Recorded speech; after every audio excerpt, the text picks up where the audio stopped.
Hello বন্ধুরা, আজকে ভিডিওটা আপনার জন্য সবার জন্য ইন্টারেস্টিং হতে চলছে, কারণ আপনারা দেখবেন এই ভিডিওর মাধ্যমে মোবাইল নাম্বার দিয়ে কীভাবে কল লিস্ট বের করা হয় পুরো 1 বছরের, তাও মোবাইল দিয়ে বিনামূল্যে কোনো টাকাই ছাড়াই। তো আমরা শুরুতে প্লে স্টোরে চলে যাবো। প্লে স্টোরে গিয়ে চার্জ দিব ই2পিডিএফ। আপনারা ইনস্টল করে নেবেন। আমার ওপেন করা আছে, আমি ইনস্টল করা আছে, আমি ওপেন দিচ্ছি। তারপর ওপেন লোডিং হচ্ছে।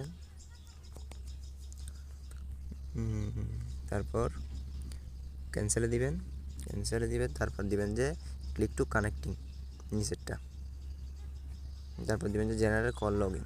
SMS আছে, হোয়াটসঅ্যাপ আছে, আপনার যেটা প্রয়োজন সেটা নেবেন। তারপর দিবেন যে কল লগইন ডিটেলস। তারপর এখানে আপনার নাম্বার দিবেন, যে যারটা দিবেন, আমি আমারটা দিচ্ছি নাম্বার। এক্সপোর্ট টু ডাটা দিবেন।